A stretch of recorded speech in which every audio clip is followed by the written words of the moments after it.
Part 1. The Test. The calendar on Liam's phone mocked him. 8 months. 8 months of the kind of dizzying, all-consuming love he'd only ever read about. The kind that made college feel less like an educational institution and more like a backdrop for an epic romance. 8 months with Chloe. They were the couple everyone knew, the intense, inseparable ones who'd gone from a casual hookup to sharing a future in the space of a single semester. And for 8 months, their relationship had been a blur of late-night study sessions, shared secrets, and, yes, unprotected intimacy. 30 to 35 times, he'd later try to calculate, a desperate, clinical attempt to make sense of the chaos that was about to unfold. Liam was at his desk, staring at an economics textbook that suddenly seemed as irrelevant as ancient history, when his phone buzzed. A FaceTime call. It was Chloe. Her name flashed, a perfect, comforting green against the black screen. He smiled, hitting the answer button, ready to see the face that made the mundane glow. Chloe's face filled the screen, framed by the familiar, slightly chaotic mess of her dorm room. She was usually a vibrant explosion of energy, all bright eyes and quick smiles, but today, her features were taut, her eyes wide, flickering with an anxiety that was unusual for her. "Hey, what's up? Everything okay?" Liam asked, his smile faltering, a knot tightening in his stomach. "Yeah. No. Look, remember I got that routine screening last week?" she said, her voice strained. "Just the standard one, because, you know, I hadn't had one since before we started dating." She held up her laptop screen, slightly angled away from the camera. She'd promised to open the results in front of him. A gesture of complete trust and transparency. The kind that had always made him trust her implicitly. Liam leaned closer to his phone. "Yeah, I remember. What does it say?" She scrolled down slowly, her finger trembling slightly on the trackpad. The top lines were clear, predictable. HIV, negative. Gonorrhea, negative. Then, her breathing hitched, sharp and ragged. Her gaze snapped up to meet his, and the forced control shattered.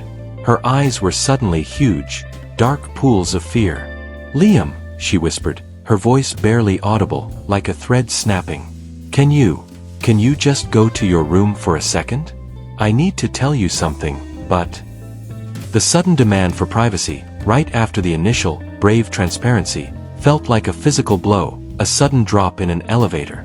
Liam's blood turned cold. He didn't need to see the screen now. He knew. The air left his lungs, leaving him hollow. "Just tell me, Chloe," he said, his voice flat, emotionless. The contrast between the mundane college setting and the mounting dread was surreal. She closed the laptop with a quiet click, dropping her head into her hands for a moment before looking back up. Tears were already welling in her eyes, carving tracks through her foundation. "It's chlamydia," she choked out. "I'm positive." A profound, sickening silence descended upon Liam. The word, chlamydia, echoed in the small, sterile space of his concentration. An STI. An infection passed through sex. An infection she had. "Okay," he managed. A single, stupid, inadequate word. "Okay. And me? Did you tell the doctor about me? Did you get me tested?" "I already made an appointment for you, babe. Today, if you can make it. You have to get tested. And start the antibiotics," she rushed out, her words tumbling over each other. "I'm so sorry, Liam. I didn't expect this. I really didn't. I feel so stupid. So scared." Liam nodded, his mind already racing. The practical steps were easy. Get tested. Get treated. But a massive, unignorable question mark was already forming in the back of his mind. A question that tasted like ash, a seed of doubt he didn't want to plant. How? The next few days were a blur.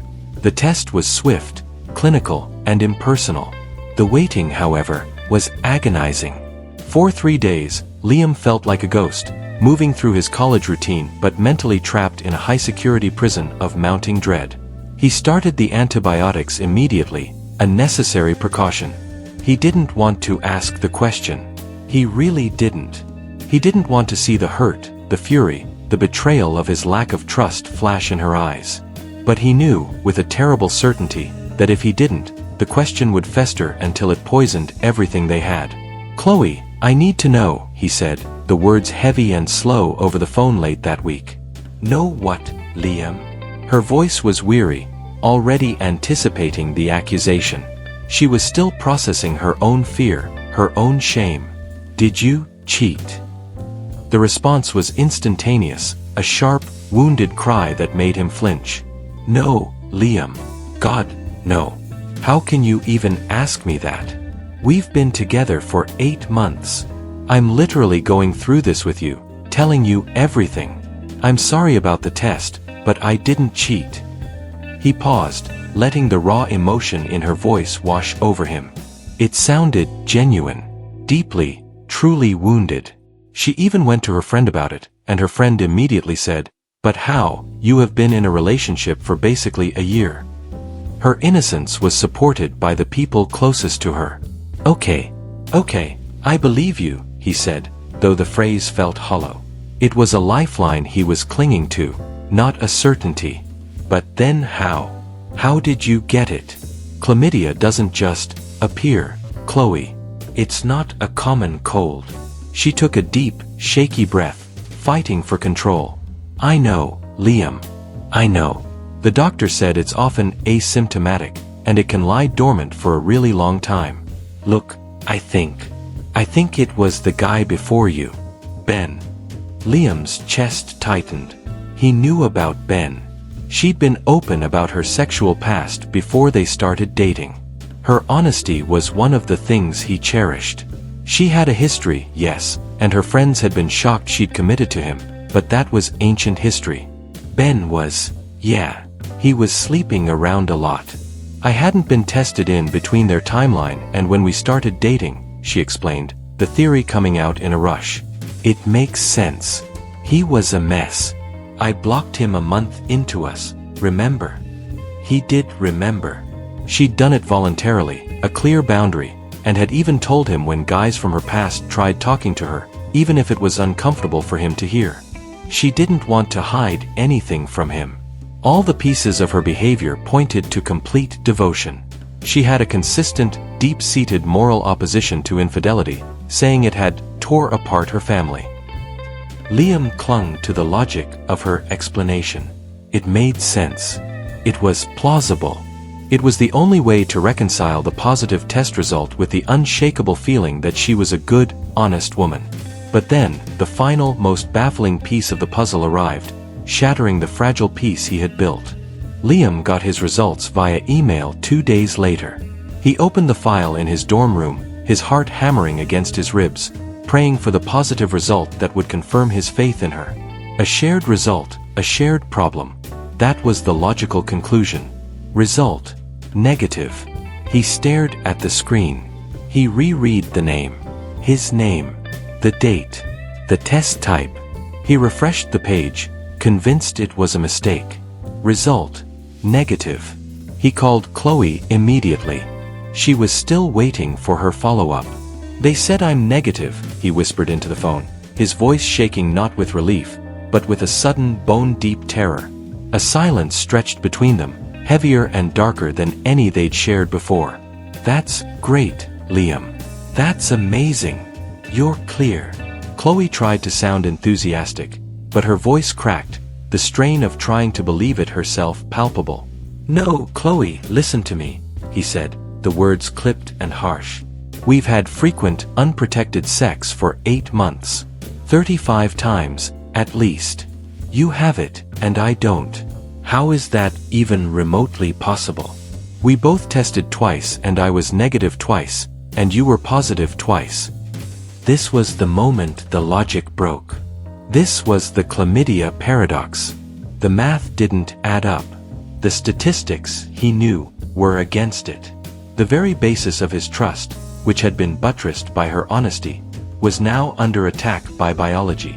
If she got it from Ben before him, how had she managed to carry an infectious disease for 8 months and not pass it to him, her most frequent partner, over 30+ encounters? Their argument began that night, over text, with things immediately getting heated. Not a furious, screaming match, but a low, simmering tension that coiled tighter every time he tried to process the situation. He kept trying to figure out how he didn't get it if she hadn't cheated. She kept seeing his persistence as a direct, painful accusation that she had to have been with someone else.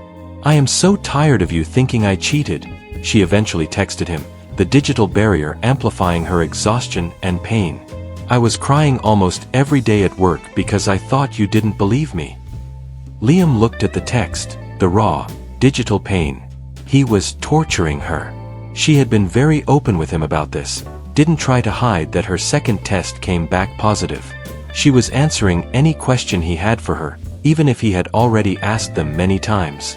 But he was stuck, struggling to come to terms that he never got it. He couldn't shake the statistics. The thought was a stone in his stomach. The fight raged on, almost every day, with neither one seeming to see the other side. The negative test was supposed to be a relief, but it had become the biggest threat to their love. Part 2. The Search for Logic. Liam spent the next 2 weeks researching chlamydia transmission rates. The internet became his enemy and his obsession. His dorm room, once a sanctuary, was now a sterile laboratory of doubt. He found numbers, percentages, and clinical studies that all screamed the same horrifying conclusion. It was highly unlikely for an infected woman to have unprotected sex with a man 30+ times over 8 months without transmission. The probability, according to the cold, hard logic of biology, was near impossible.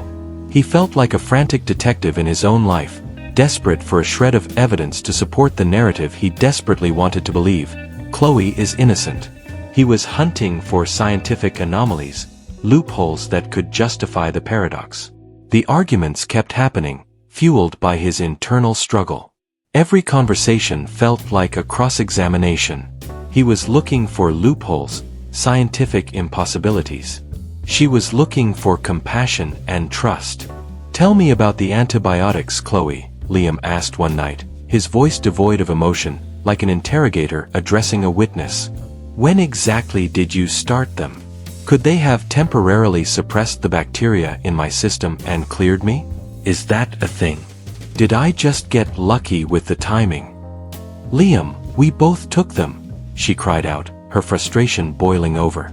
"I was still positive after my second test, and we were already taking them then. And you got 2 negative tests. It means you don't have it. Period. Why are you trying so hard to find a reason to think I was with someone else? Can you just accept the fact that I'm telling the truth?" The conversation always circled back to the same painful center. She offered the possibility of the guy before him. She offered the possibility of an incredibly resilient immune system on his part. But Liam could only see the statistical anomaly. The simple, brutal fact: she has it, I don't. It was a cruel, undeniable wedge driven between them. She had told him all the ways she could have had it, including the most likely scenario involving the guy before him. But he still couldn't get over the fact that he didn't have it. One evening, after another tense, silent FaceTime, Chloe broke the unbearable tension. Her eyes were red-rimmed, her face etched with exhaustion.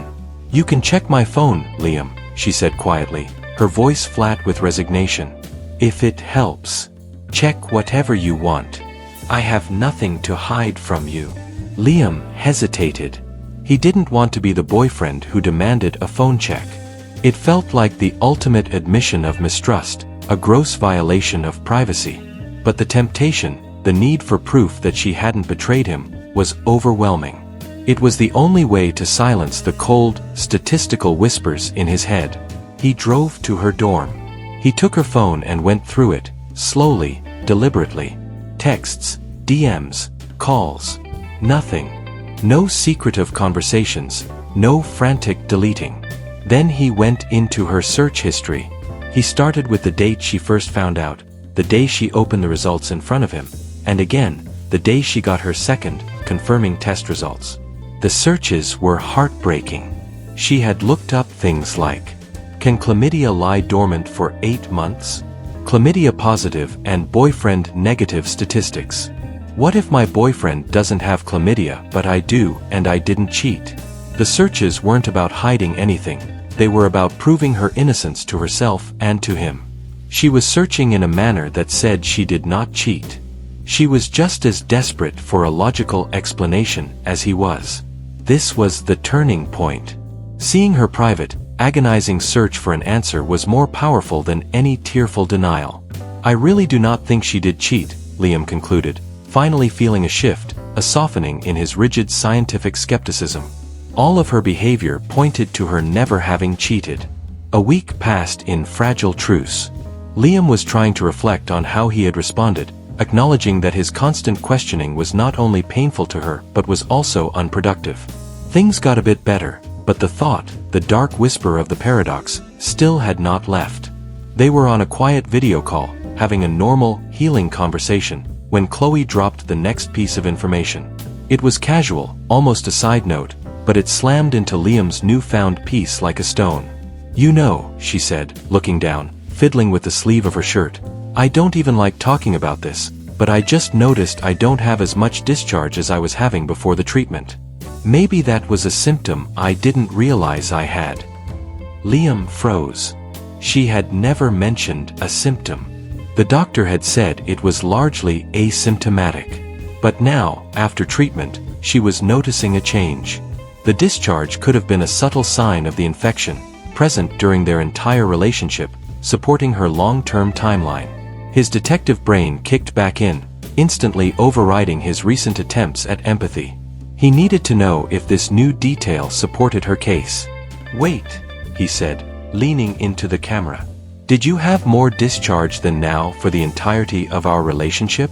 To potentially support the idea that you've had it that long." Chloe's expression changed instantly. The casual confession dissolved into anger and frustration. "I don't know, Liam. I honestly don't know," she shouted, throwing her hands up. "How am I supposed to remember something like that when I thought it was normal?"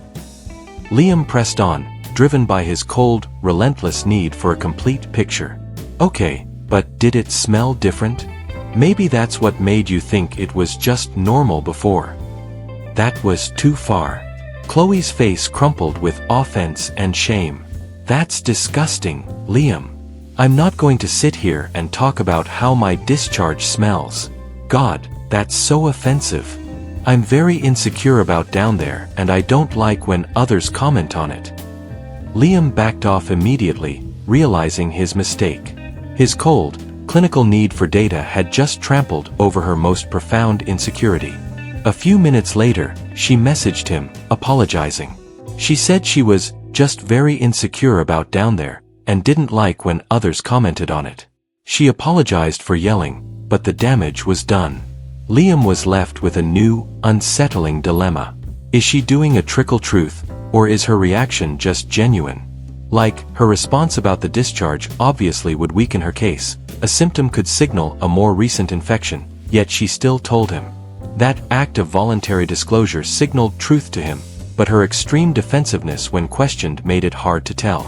Was she telling the truth but hitting a genuine, personal insecurity, or was this a calculated defensive move? He was exhausted, trapped between science and emotion. He had to make a choice. Part 3. The Moral Calculus. Liam was exhausted, his mind a perpetual battlefield. He was trapped between two forces, the undeniable logic of science, and the overwhelming evidence of Chloe's character. His need for clinical, measurable proof was warring with his gut feeling, the deep, quiet conviction that she was telling the truth. He knew he had to step back from the cold statistics and look at the person. Chloe had an intense, passionate, but fiercely committed nature. He remembered her telling him about her background, how cheating tore apart her family, which was why she was so vehemently against it. This wasn't just a moral preference, it was a trauma she carried. He needed an outside perspective, a rational anchor in the storm of his emotions. He called the one person who always kept a cool head, his older brother, Alex. "She gave me her phone, man. I checked everything," Liam explained, pacing the small confines of his dorm room. The carpet was worn thin beneath his feet from weeks of worry. Her searches were like, "Can chlamydia skip a partner?" And, "What if my boyfriend doesn't have it?" It's not the behavior of someone who is hiding something. It's the behavior of someone who is terrified they're being accused. So you think she's innocent? Alex stated simply, his voice calm and steady over the phone. Yes. No. I don't know. The science is the problem, Alex. It's an 80% transmission rate for women to men in a single act, and we've done it over 30 times. The odds of me not having it are astronomical.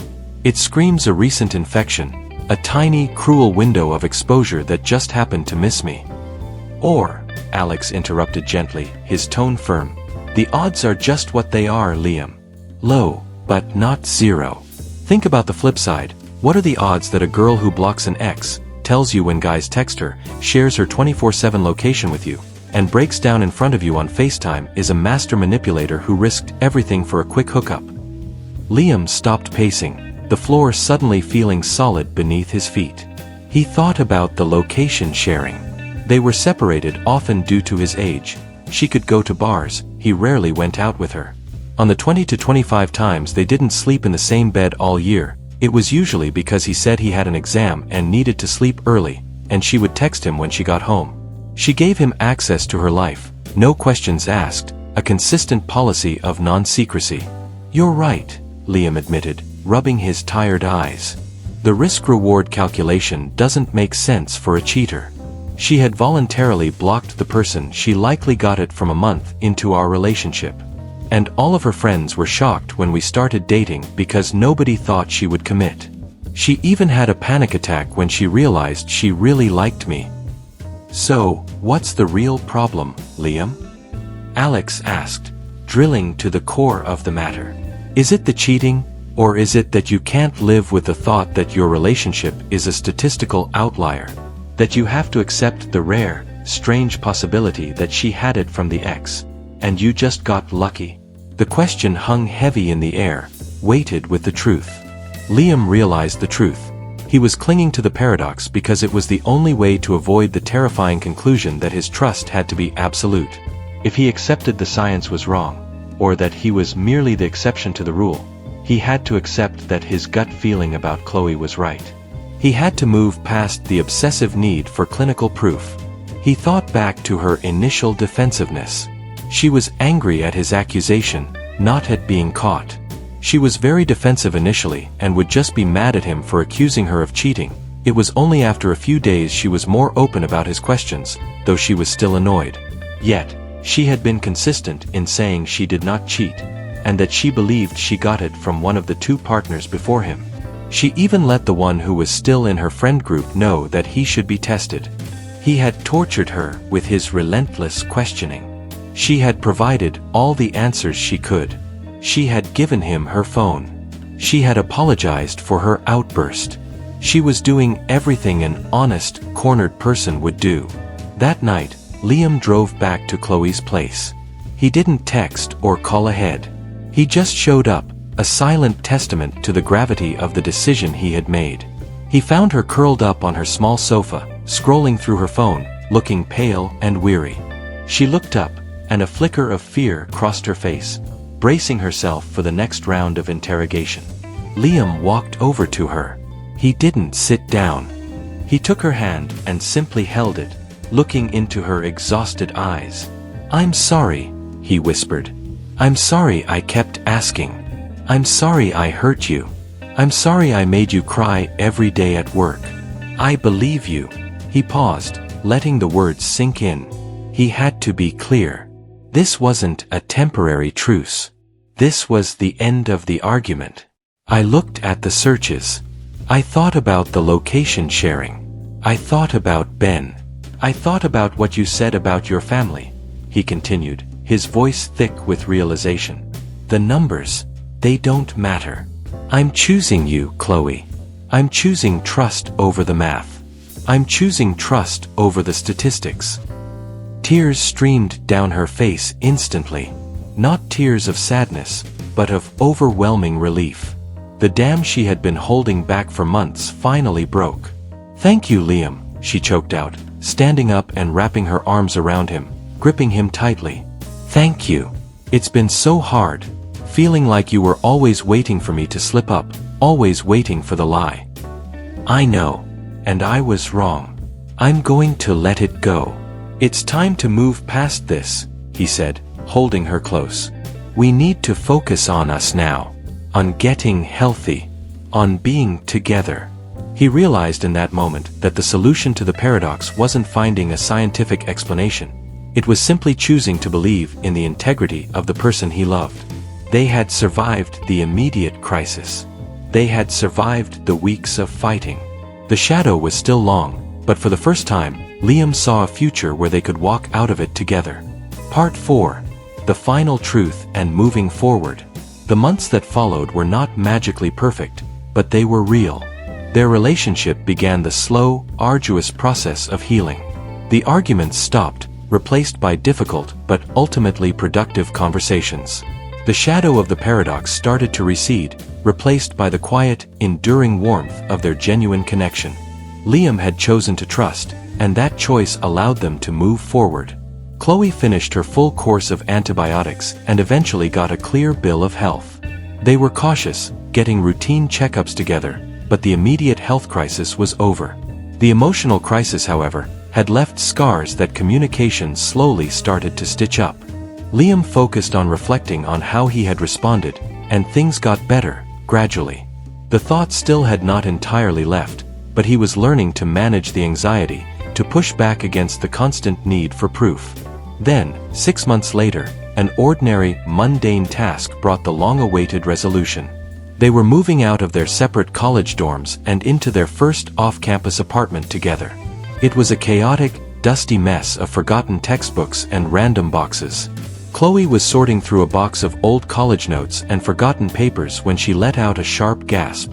It wasn't a cry of distress, but one of pure, stunned recognition. Liam, who was struggling to lift a heavy box of books, looked up. "What is it?" Chloe was holding a crumpled, yellowed piece of paper. It was a note from her former roommate about a forgotten campus event, but tucked into the corner, written in a small, rushed scribble that wasn't Chloe's, were 3 small, powerful words. Ben's results. Plus. Liam walked over, his heart immediately beginning to hammer against his ribs. He picked up the note, tracing the tiny, rushed handwriting. It was from the year before he and Chloe had even met, back when she was still casually dating Ben. "What is this?" Liam asked, his voice barely a whisper. Chloe squinted, then gasped again, a fresh wave of understanding washing over her face. "Oh my God, Liam. That was my old roommate, Sarah. When I told her I had it, she immediately thought of Ben. She must have been doing some temporary work at the health clinic, doing paperwork or something similar, and she saw his results. She was probably making a private note, trying to warn me, or maybe just confirming what she suspected." Liam stared at the single word. Positive. It was an unofficial, second-hand piece of evidence, but it was the final, satisfying click of the puzzle. Ben had it. He had it before Liam and Chloe met. And Chloe, in the small, cruel window of time before she and Liam were exclusive and committed, had contracted it. The chlamydia was not a betrayal. It was a random, long-dormant ghost from her past.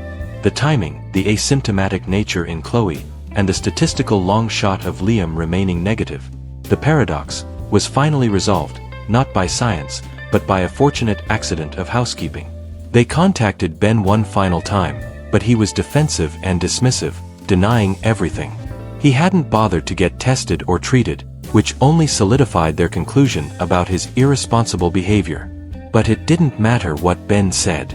Liam and Chloe had the truth they needed. "I'm so sorry, Liam," Chloe said, clutching his hand, tears welling up again, but these were tears of closure. "I'm sorry I doubted myself sometimes, that I didn't have a better answer for you. I wish I could have just given you this note months ago." "Don't be," Liam replied, pulling her into a tight, grateful hug. He held her close, feeling the weight of the last 8 months finally lift. "We made it through, Chloe. We chose to trust each other, even when the science told us not to. We chose character over calculation.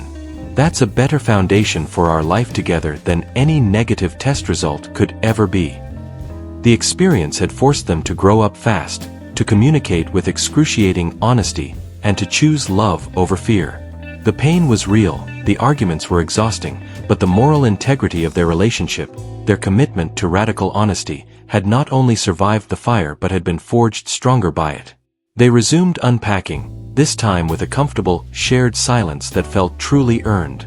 The paradox was solved, not by a grand, public confession, but by a tiny, forgotten scribble on a piece of paper. The final truth was simple: she was honest, and he had to believe her. They were rewarded with a love that had stared down doubt and emerged victorious. The villain, the statistical anomaly, had been defeated by an even greater force: trust.